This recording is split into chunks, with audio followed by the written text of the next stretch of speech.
आप सभी का स्वागत है सक्सेस की 98 के चैनल के ऊपर। इस वीडियो में हम लोग पढ़ेंगे 7 से 9 जनवरी के जितना भी क्वेश्चन बना है करंट अफेयर से, जो आपके एग्जाम में भाई छपेगा। और एक बात याद रखिएगा कि देखो, आपके एप्लीकेशन पर ना जनवरी से लेकर दिसंबर 2025 तक का सारा पीडीएफ अपडेट है। लेकिन दोस्त एक बात याद रखना, आपको नवंबर और दिसंबर ये 2 महीना ही बहुत अच्छे से पढ़ना है, क्योंकि मैं बार बार बोल चुका हूं कि एक बात याद रखना आप सभी लोग कि 25 का जितना भी एग्जाम हुआ है, सरकारी एग्जाम, जितने भी करंट अफेयर बने हैं, उसका संपूर्ण पीडीएफ में आपको आपके कोर्स में अपडेट करवा दूंगा। तो सबसे पहले आपको वो पढ़ना है, क्योंकि एग्जाम में अगर प्रश्न बना है मतलब वो क्वेश्चन क्या है, वेरी वेरी इंपॉर्टेंट है।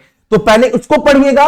और जनवरी से तो बाबू पढ़ ही रहे हैं अच्छी तरीके से, क्वेश्चन बाहर नहीं बनेगा एग्जाम में, इतना विश्वास करना आंख बंद कर कर, ठीक है। अभी ग्रुप डी के बच्चे एग्जाम देकर आ रहे हैं, रिव्यू सुन भी रहे होंगे, भैया करंट अफेयर लगभग सारा क्वेश्चन फंस रहा है।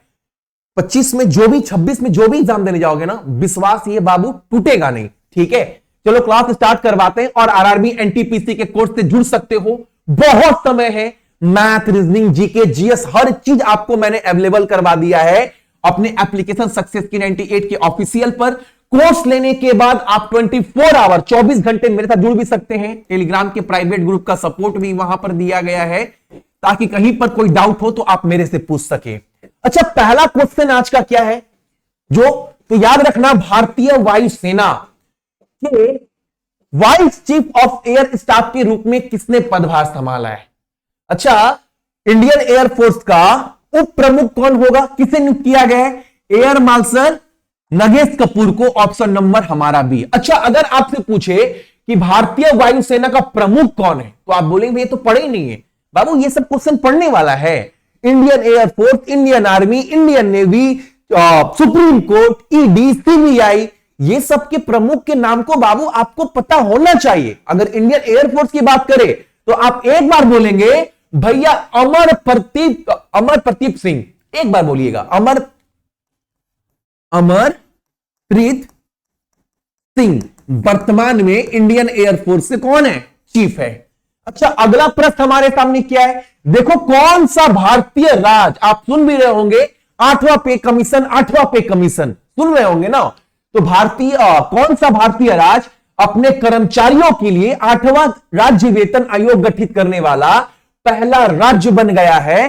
तो वो है बाबू आसाम। अच्छा, एक बात और देखो, जो 8वां पे कमीशन लागू होने वाला है, देखो कोई भी पे कमीशन लागू होता है ना, तो उसको लागू करने से पहले एक कमेटी, एक समिति का गठन होता है, पहले वो पूरा समीक्षा करती है।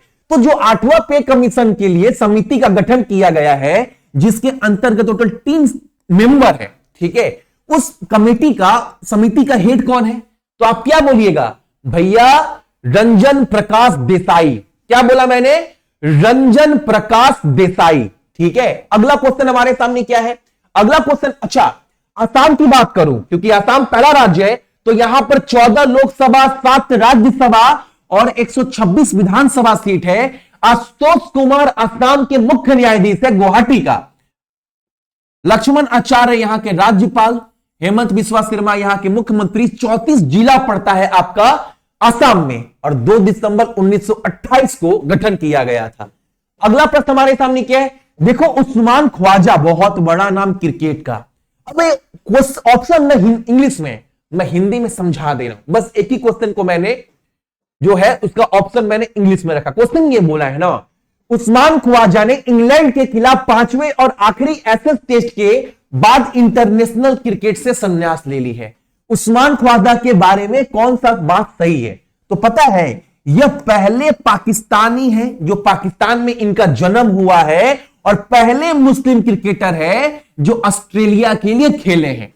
यह कथन बिल्कुल उस्मान ख्वाजा के लिए जो है वो बिल्कुल सही है। First Muslim cricketer to play for England. England की तो बहुत क्रिकेटर खेला है मुस्लिम, बहुत क्रिकेटर। अगर देख लो अभी फिलहाल में जो उनके स्पिनर है, शोएब बशीर, आदिल रशीद, मोइन अली, बहुत सारे।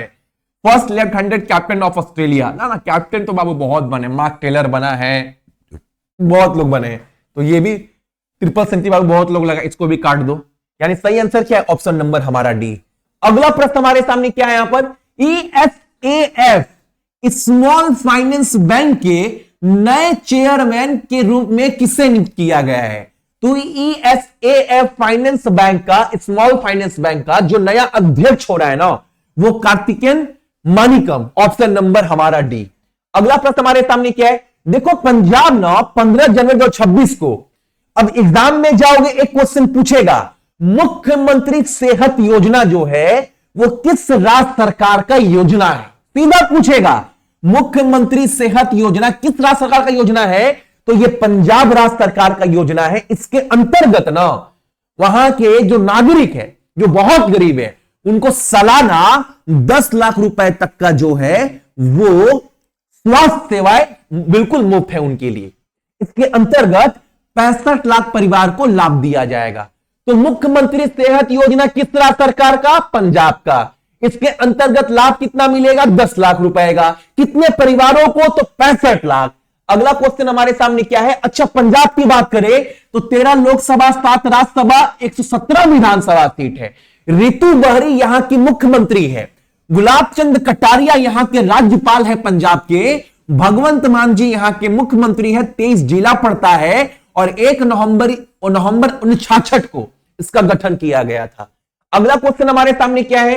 देखो, केंद्र सरकार ने मैनुअल और कागज आधारित प्रणालियों की जगह सालाना लगभग 2 लाख करोड़ रुपए की उर्वरक सब्सिडी को डिजिटल रूप से संसाधित करने के लिए एकीकृत ई बिल प्लेटफॉर्म लॉन्च किया है। अब पहले क्या था ना, किसी भी किसान को सब्सिडी चाहिए तो बाबू ऑफिस का, ब्लॉक का चक्कर काटते काटते, फॉर्म भरते भरते ना खेला खत्म। अब मान लो किसी सरकार को, किसी किसान को 2000 सब्सिडी मिलने वाला है फर्टिलाइजर का, उर्वरक का, ठीक है। अब होगा क्या ना, किसान को 1,000 मिल रहा है, बाकी पैसा ब्लॉक का ऑफिसर लोग खा गया। अब सरकार बोल रही है ना, ये जो कागज होगा, जो ऑफिस में जाने होने का झमेला, ये बंद करते हैं, ठीक है। इसके जगह पर ना अब पूरा डिजिटल रूप से सब्सिडी हम जारी करेंगे, और वो भी कितना? 2 लाख करोड़ रुपए का। अब इस जो प्लेटफॉर्म बन रहा है, जो ऐसा डिजिटल प्लेटफॉर्म बन रहा है, ई बिल प्रणाली, जो जिसको बोला जा रहा है, यह प्रणाली किस प्लेटफॉर्म के साथ? IMS के एकीकरण के माध्यम से विकसित हो रहा है। तो याद रखना, पब्लिक फाइनेंशियल मैनेजमेंट सिस्टम के साथ, यानी ऑप्शन नंबर हमारा सी, PFMS, ठीक है, सार्वजनिक वित्त प्रबंधन प्रणाली के साथ मिलकर। अगला क्वेश्चन बहुत इंपॉर्टेंट है। देखो क्वेश्चन क्या बोला है ना, किस मल्टीलेटरल फाइनेंशियल इंस्टीट्यूशन ने मूसी नदी, बहुत इंपॉर्टेंट क्वेश्चन, काफी बार पूछा, ये मूसी नदी किस राज्य में है दोस्त? काफी बार पूछा है। मूसी नदी विकास परियोजना के पहले चरण के कुछ हिस्सों के लिए तेलंगाना सरकार को 4100 करोड़ रुपए का लोन देने का निर्णय कौन लिया है? अब होगा क्या ना, आप जो बाबू दक्षिण की गोदावरी नदी है ना, गोदावरी नदी का जो जल है ना, जो पानी है, उसको मोड़ा कहां जाएगा? यहां पर इस नदी में मोड़ा जाएगा, ताकि मूसी नदी का पानी ना कभी सूखे ना, कभी पानी की कमी ना हो।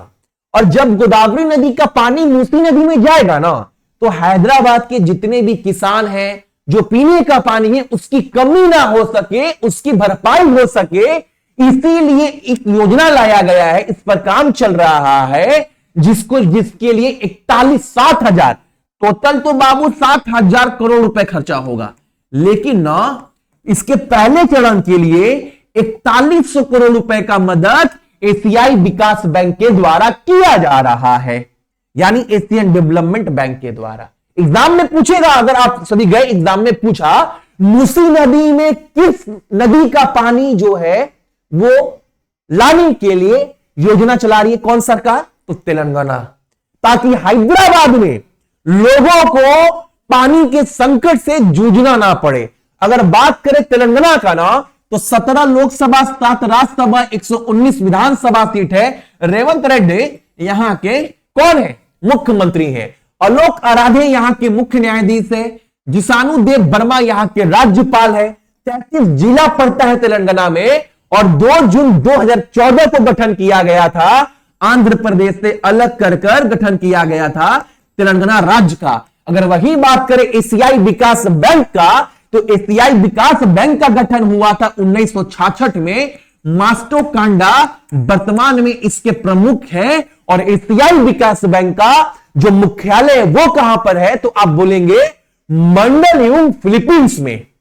ठीक है, अगला क्वेश्चन हमारे सामने क्या है दोस्त, संयुक्त राष्ट्र महासभा ने वर्ष 2026 के लिए कितनी नियमित बजट को मंजूरी दी है। देखो, यूनाइटेड नेशन के अंदर ना बहुत सारे संगठन आते हैं। आपको पता है यूनाइटेड नेशन जो है उसके कितने सदस्य देश है बाबू, तो उसके 193 मेंबर है। किसका किसका दोस्त, किसका मेरा भाई, तो यूनाइटेड नेशन का। यूनाइटेड नेशन का गठन कब किया गया था, तो 24 अक्टूबर 1945 को किया गया था। और जब संयुक्त राष्ट्र का गठन किया गया था दोस्त, तो उस समय टोटल कितने देश थे जो सदस्य थे, तो बाबू टोटल 51 देश थे। ठीक है, यह भी याद रखना। शुरुआत में अभी कितने देश सदस्य बन गए, 193। तो संयुक्त राष्ट्र ने जो बजट पेश किया है 26 के लिए, जो अपने अलग अलग विभाग के लिए खर्चा करेगा, वो राशि कितनी है, 3.45 बिलियन डॉलर ये राशि आवंटित की गई है। ठीक है, अच्छा यूनाइटेड नेशन की बात करें ना, तो 5 क्षेत्र में विशेष रूप से यह पैसा खर्चा किया जाएगा। वो 5 क्षेत्र कौन कौन सा है दोस्त, तो वो है आपका शांति में, सुरक्षा, सस्टेनेबल डेवलपमेंट में और मानव अधिकार में। और पहली बात मैंने ये आपको बता चुका हूं कि इसका गठन कब हुआ था, 24 अक्टूबर 1945 को न्यूयॉर्क अमेरिका में इसका मुख्यालय है। और यूनाइटेड नेशन में टोटल कितने बाबू ऑफिशियल लैंग्वेज है, तो ये काफी बार पूछा है, 6 है। कौन कौन सा, Arabic, Chinese, English, French, Russian और स्पेनिश। 6 भाषा ऑफिशियल लैंग्वेज है यूनाइटेड नेशन का। ठीक है, 193 इसके मेंबर है। जो रिसेंट में मेंबर बना है, सदस्य बना है, वो देश कौन सा है, दक्षिण सूडान। ठीक है, जो पहला सेक्रेटरी जनरल था यूनाइटेड नेशन का, उनका नाम क्या था, ट्रैगवे हैर्डन, जो बाबू नॉर्वे के रहने वाले थे। एंटोनियो गटरेस वर्तमान में जो अध्यक्ष है यूनाइटेड नेशन के, वो पुर्तगाल के रहने वाले हैं। प्रति वर्ष 24 अक्टूबर को मनाते हैं हम लोग क्या, संयुक्त राष्ट्र दिवस। और ये बाबू ये सब याद नहीं करना है, स्टैटिक जीके में जाओगे ना, 2 पन्ना का, मात्र 2 पन्ना का यूनाइटेड नेशन से, संयुक्त राष्ट्र से एक नोट दिया हूं मैं आप सभी को। अगर आप उतना पढ़ लोगे ना और किसी भी एग्जाम में बैठ गए, यूनाइटेड नेशन से क्वेश्चन बाहर बन जाए, असंभव। ठीक है, ये याद रखिएगा, उसको पढ़ लीजिएगा एक बार। अगला क्वेश्चन देखो, बुल्गारिया 1 जनवरी 2026 को ना आधिकारिक तौर पर यूरोजोन में शामिल हो गया है। यूरोजोन का मतलब क्या होता है दोस्त, मुद्रा के रूप में हम लोग क्या इस्तेमाल करते हैं, तो रुपया। श्रीलंका क्या इस्तेमाल करता है, श्रीलंकन रूपी। पाकिस्तान रूपी। जैसे यूएई, धीरम, चाइना, जो अपना अलग अलग मुद्रा इस्तेमाल करते हैं। यूरोजोन में जो भी देश है ना, उनका मुद्रा क्या होता है, तो उनका मुद्रा होता है भैया यूरो। तो यूरो इस्तेमाल करने वाले टोटल कितने देश हो गए, बोला है बुल्गारिया के शामिल होने के बाद यूरोजोन में देश की कुल संख्या कितनी हो गई है, 21 हो गया है। Option number C. ठीक है, अगर बुल्गारिया की बात करें तो बुल्गारिया की राजधानी सोफिया है। मुद्रा बता ही चुका हूं, यूरो है। वहां का ऑफिशियल लैंग्वेज क्या है, बुल्गारियन। और रूमेन रादेव यहां के क्या है बाबू, राष्ट्रपति हैं बुल्गारिया के। ठीक है, अगला क्वेश्चन हमारे सामने क्या, हाल ही में किस देश ने क्रिप्टो करेंसी माइनिंग और एक्सचेंज को वैध कर दिया है। देखो, ऐसे तो क्रिप्टो करेंसी बाबू बहुत जगह लीगल है, लेकिन एग्जाम में जाओगे बोलेगा जनवरी 2026 में क्रिप्टो करेंसी को मान्यता देने वाला लीगल रूप से कौन सा देश बना है भाई, तो तुर्कमेनिस्तान। ऑप्शन नंबर हमारा सी। और तुर्कमेनिस्तान की बात करें तो अशगाबाद यहां की राजधानी है। तुर्कमेनिस्तानी मन्नत यहां पर मुद्रा इस्तेमाल करते हैं। यहां का ऑफिशियल लैंग्वेज तुर्कमैन है। और यहां के राष्ट्रपति कौन है तुर्कमेनिस्तान का, तो सरदार वर्दीमुहामेदोव यहां के राष्ट्रपति है तुर्कमेनिस्तान के। ठीक है, अगला प्रश्न हमारे सामने क्या है, महाराष्ट्र की पहली महिला पुलिस महानिदेशक जिन्होंने 37 साल के बाद ये रिटायरमेंट हुई है। महाराष्ट्र की पहली महिला बाबू महानिदेशक है डीजीपी, नाम क्या है, Rashmi Shukla. Option number B. अगला क्वेश्चन हमारे सामने क्या है, राष्ट्रीय बाघ संरक्षण प्राधिकरण के अनुसार, यानी एनसीटीए के अनुसार भारत ने 2025 में कितने बाघ खो दिए हैं? तो 166। ये याद रखना आप सभी जितने लोग भी देख रहे हैं, एक बात याद रखना, 2024 में जो भारत की बाघों की मृत्यु हुई थी, जो खो गए थे सब मिलाकर, वो डाटा 122 था, लेकिन 25 आते आते ये कहां चला गया? 166 पर चला गया। अगर एग्जाम में गए और पूछ दिया कि 2025 के डाटा के अनुसार सबसे ज्यादा बाघ कहां पर खोए हैं या कहां पर मृत्यु हुई है, तो वो राज्य बाबू मध्य प्रदेश है, 2 पर आपका महाराष्ट्र है। ठीक है, अगला प्रश्न हमारे सामने क्या है? सरकार ने स्टार्टअप को रिसर्च डेवलपमेंट और इनोवेशन यानी आरडीआई फंड का फायदा उठाने के लिए कौन सी एलिजिबिलिटी शर्त हटा दिया है? देखो आज की डेट में बहुत सारे बाबू नए नए इनोवेशन स्टार्टअप खुल रहा है, कंपनी खुल रही है। सरकार ना एक फंड लाती है, आरडीआई फंड, जिसके तहत ना अगर ये कंपनी अच्छी है, देश को आगे ले जाने में इसका योगदान हो सकता है, अच्छे काम कर रही है ना, तो सरकार उनको फंड देती है बिना ब्याज का। आप अपनी कंपनी में पैसा लगाइए, सरकार पैसा देगी, इनकम हो जाएगा, वो पैसा लौटा दीजिएगा बिना ऋण का, बिना ब्याज का। तो होता क्या है ना, पहले शर्त ये था ना, जो भी कंपनी आरडीआई फंड का अगर लाभ उठाना चाहती है, तो एक नियम था, कम से कम वो कंपनी अस्तित्व में 3 साल कम से कम उस कंपनी का एक्सपीरियंस होना चाहिए, पहले ये शर्त था। लेकिन अभी सरकार बोली है ना कि अब ये वाला जो शर्त है ना, इसको हटा दिया गया है, यानी 3 साल तक अस्तित्व में रहने की शर्त को हटा दिया गया है। यह बात याद रखिएगा। ठीक है, अगला प्रश्न हमारे सामने क्या है? दिसंबर 2025 में अटल स्मृति न्याय सोसाइटी के अध्यक्ष के रूप में किसे किया गया है? तो बाबू वेंकैया नायडू को। अटल स्मृति न्याय सोसाइटी का गठन 2018 में किया गया था। उस समय सुमित्रा महाजन के द्वारा, उसके बाद से लालजी टंडन थे, उन लोगों के द्वारा अटल स्मृति न्याय सोसाइटी का गठन किया गया था, ताकि अटल बिहारी वाजपेयी की जितनी भी स्मृति है, जितने भी स्मारक है, उनका संरक्षण किया जा सके। इसीलिए इस सोसाइटी का गठन किया गया था 2018 में, और वर्तमान में इस सोसाइटी का अध्यक्ष बनाया गया है वेंकैया नायडू को। ठीक है, अगला क्वेश्चन हमारे सामने क्या है दोस्त? अगला क्वेश्चन है, टाटा मुंबई मैराथन 21वें संस्करण के लिए अंतरराष्ट्रीय इवेंट एम्बेसडर के रूप में किसे नियुक्त किया गया है? आपको पता होगा मैराथन स्टार्ट होने वाला है, जिसको स्पॉन्सर टाटा कर रही है, इसीलिए बोला जाए टाटा मुंबई मैराथन, जो मुंबई में होने वाला है 18 जनवरी से। इस इवेंट के लिए, इस मैराथन के लिए ब्रांड एम्बेसडर बनाया गया है दोस्त, किसको? कनाडा के धावक जिसका नाम है एंड्रे डे ग्रासे को। ठीक है, अगला प्रश्न हमारे सामने क्या है मेरा भाई, मेरा दोस्त, मेरा उलगम उंगल कैयल। अच्छा, ये एक योजना है, योजना का नाम है उलगम उंगल कैयल योजना। किस तहत, जिसके तहत छात्रों को मुफ्त लैपटॉप बांटे जाते हैं। ये किस राज्य सरकार का योजना है दोस्त? तो तमिलनाडु का, स्टालिन साहब के राज्य का। कहां का? तमिलनाडु का। तमिलनाडु में 39 लोकसभा, 18 राज्यसभा, 234 विधानसभा। श्री राम कल्पापट्टी राजेंद्रन यहां के मुख्य न्यायाधीश है, RN रवि राज्यपाल है, स्टालिन साहब जो है यहां के मुख्यमंत्री है। 38 जिला पड़ता है आपका तमिलनाडु में। 1 नवंबर 1956 को गठन किया गया था तमिलनाडु का। अगला प्रश्न हमारे सामने क्या है? तमिलनाडु के 2026 के पहले जल्लीकट्टू कार्यक्रम का उद्घाटन किस स्थान पर किया गया है? देखो, आपने सुना होगा एक त्योहार का नाम जो बराबर एग्जाम में पूछता है, पोंगल।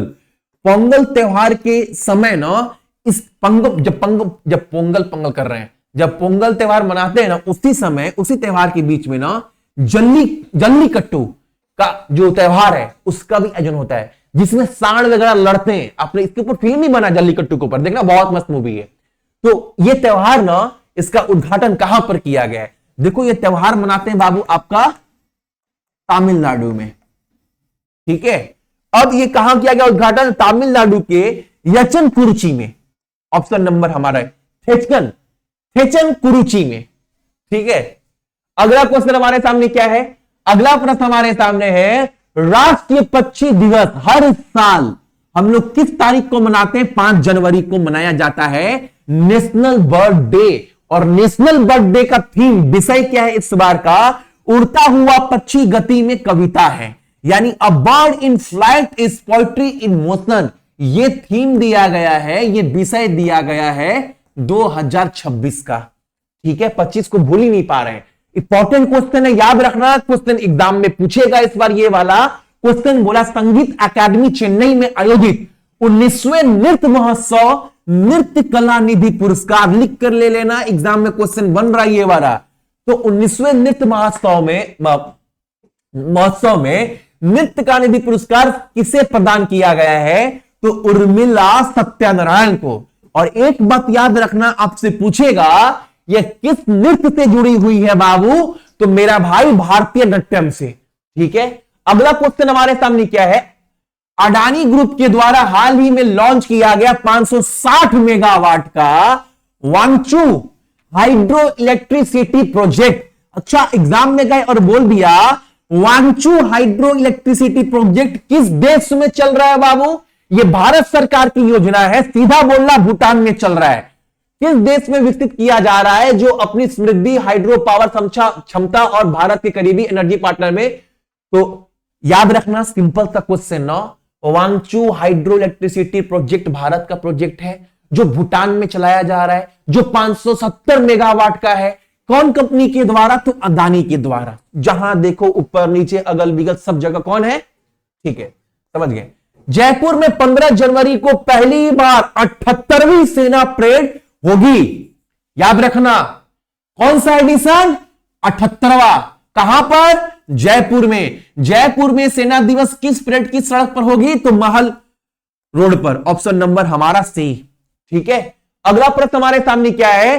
भारत, ये क्वेश्चन हम जब पढ़े ना बाबू द हिंदू में, क्योंकि आपको पता है मैं 3-4 एडिटोरियल पढ़ता हूं, Hindu, times of India, telegraph और एक पढ़ने के बाद ही करेंट अफेयर बनाता हूं। जब ये पूरा आर्टिकल पढ़ रहे थे, क्वेश्चन बना रहे थे ना, तो मैं खुद शॉक्ड हूं, मतलब हैरान। क्वेश्चन पता है क्या बोल रहा है? जबकि बाबू आपको पता है मैं किसान से परिवार से जुड़ा हुआ हूं। ठीक है, जबकि मैं सुना भारत चीन को पछाड़कर दुनिया का सबसे बड़ा चावल उत्पादक देश बन गया है, जो खाद्य सुरक्षा और निर्यात में एक बड़ा मील का पत्थर है। कुल कितनी उत्पादन के साथ भारत विश्व का सबसे बड़ा चावल उत्पादक देश बन गया है? तो 150 मिलियन टन चावल के साथ। Option number C. मतलब चावल का उत्पादन बहुत ज्यादा हुआ है। लेकिन ना, अब सब जगह की बात तो नहीं बता पाएंगे, लेकिन बिहार के किसी भी किसान से पूछोगे ना, आज के डेट में भी चावल का कटाई हुआ ना, धान का, कोई किसान बाबू खुश नहीं है। मतलब हर किसान रो रहा है। और क्या बात कर रहे हैं भैया? अरे पूछो तो, हर किसान बाबू रो रहा है। मतलब किसान उम्मीद लगाया था, इसके पहले बार रेट था बाबू 2300 पर क्विंटल। पता है इस बार रेट कितना दिया गया है? ज्यादा से ज्यादा 1850-1900 पर क्विंटल रेट दिया गया है। मतलब 400 रुपया यहां पर भी गया, और किसान का फसल भी उतना अच्छा नहीं हुआ है।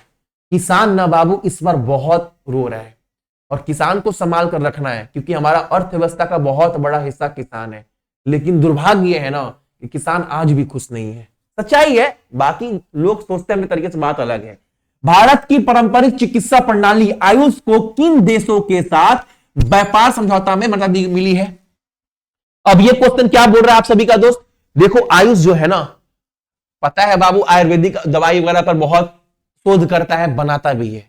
अब ये ना भारत के बाहर भी ये सब चीजों पर आयुर्वेद वाला पर काम करेगा। इसके लिए आयुष जो है ना, वो 2 देश के साथ समझौता भी कर लिया। वो दो देश कौन कौन सा है? तो ओमान और न्यूजीलैंड। ऑप्शन नंबर सी। अगला क्वेश्चन हमारे सामने क्या है? अगला क्वेश्चन बोल रहा है कटाई के बाद मनाए जाने वाला तथा नव वर्ष की शुरुआत का प्रतीक गान नगई पूर्व मणिपुर के किस समुदाय से संबंधित है? अब ये क्वेश्चन को ना अगर ऑप्शन के अकॉर्डिंग देखोगे बाबू, अनगिनत बार, अनलिमिटेड बार ये क्वेश्चन एग्जाम में बना है। मैं 2-3 चीज आपको बताऊंगा इस क्वेश्चन में, याद रखना, कम से कम स्टैटिक जीके के पॉइंट ऑफ व्यू से भी। पहला बात याद रखना, जो गान नगई, जो कटाई है बाबू, ये पूर्व मणिपुर के किस समुदाय संबंधित है? तो कुकी। ठीक है, अगर एग्जाम में अगर आपको कुकी नाम मिले मान लो, और तो आपको क्या मिल सकता है, ये तो याद रखना कुकी समुदाय।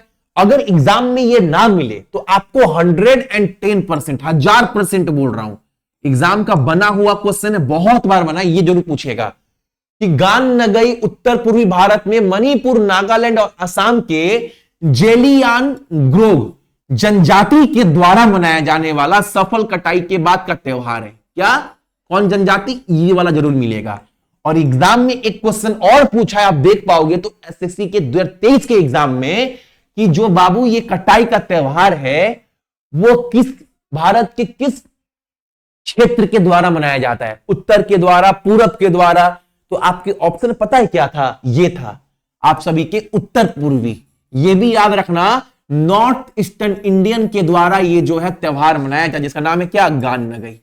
तो ये था आपका करेंट अफेयर 7 से 9 जनवरी का। इसका सारा पीडीएफ मैं अपडेट कर दूंगा, आप सभी डाउनलोड कर एक बार रिवीजन भी कर लीजिएगा। और आज ही ना दोस्त, आप सभी को आपके कोर्स में करेंट अफेयर के जो आज या आज रात को 2, 3, 4, 5 जब भी, ठीक है, पिछले 7 दिन से जग रहे हैं, क्योंकि बाबू 3000 क्वेश्चन अकेले रेडी करना, 3000 क्वेश्चन छात्र पढ़ने में ना 20 दिन लगाते हैं। हम पिछले 7 दिन से टाइपिंग भी कर रहे हैं, ट्रांसलेट भी कर रहे हैं, नोट्स भी जुटा रहे हैं, अकेले जग रहा हूं। तो उम्मीद रखना अभी आज रात को 4 बजे, 5 बजे, 6 बजे तक रात को आपको आपके कोर्स में अपडेट मिल जाएगा सारा करंट अफेयर, जो सारे 25 में पूछे गए। भैया ग्रुप डी का हम कोर्स लिए, आप कोई भी कोर्स लिए हो, आपके कोर्स में वो अपडेट मिल जाएगा। चाहे एनटीपीसी का कोर्स लिए हैं, चाहे सीजीएल का लिए, बिहार सीजीएल वाला, चाहे आप ग्रुप डी का, हर कोर्स में अपडेट मैं दे दूंगा। ठीक है, बाकी सबका अपना ख्याल रखना, परिवार का ख्याल, देश का ख्याल रखिएगा। ठीक है, जय हिंद।